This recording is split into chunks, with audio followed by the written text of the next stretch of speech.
Hi, Violet here.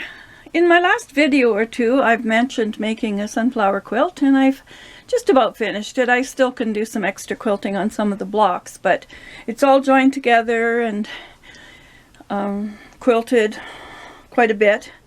I've been using one of my new machines, which has a nice stitch on it. It's like little leaves, or a vine with leaves on it. So I've used that for some of the stitching, and some of them I used a quilting stitch that was on the machine that was just a wavy line.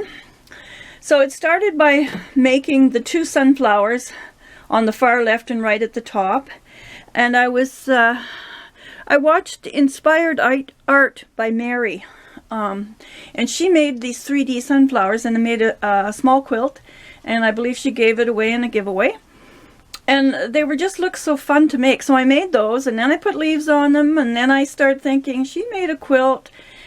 And then I remembered I had these blocks made into a quilt from years ago, and I had never put it together. So I got that out, the ones with the autumn leaves, part of it, and I sewed them together to the top and used different strips. I found this really neat fabric that you can see along the edges, and it's at the top and the bottom, and it has sunflowers all over it. There was a quilting store not too far from me, and I found this sunflower fabric when I was doing the Pixie Girls, because some of them were sunflowers, and then I had to go back and get some more to do the borders of this. And I made the middle sunflower on the top. It looks like it's got funny points on it, but actually I added some orange petals to the sunflowers. There's two different ones layered together. And then these big sunflowers that I appliqued onto the quilt were on a fabric panel, and I cut them out, which took a while, and appliqued them onto the top. There's a few little bees appliqued on, and over on the top side there's some little sunflowers that I'm going to stitch on. They're just tacked on there for now. So it's about 52 or a little bigger by 76 approximately. It's for my granddaughter who loves sunflowers.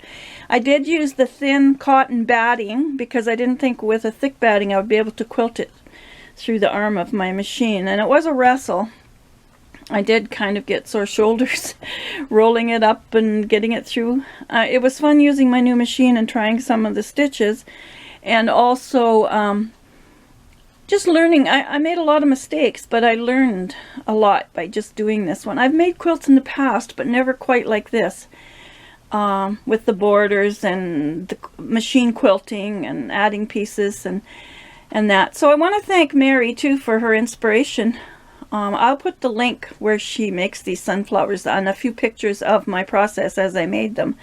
It was fun, and I really enjoyed doing something for my granddaughter who loves sunflowers, so she'll get her quilt for Christmas. It's more of an art quilt, so I think she'll have it either just on top of her bed or on display somewhere, because I don't know how well it would hold up to repeated washings and, you know, rough use. Not that she's rough, but you know what I mean, like dragging it around here and there. It's not like a real snuggly quilt. It's got a cotton backing. Just a minute, I'll lift the batting up, or the backing. Sorry. The backing was a duvet cover that I found at a thrift store. It's cotton, and it has the colors and the flowers that were sort of sunflowery. I also brought that around to the front as my binding. And I don't know if you can see the stitching. I don't think you will be able to see the stitching of the little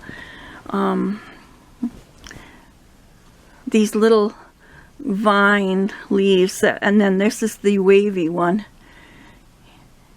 It probably won't show up too well on there, but I used that stitch, and it was nice. It held and it'll hold everything together. I still have to trim some threads off and probably do a little more quilting.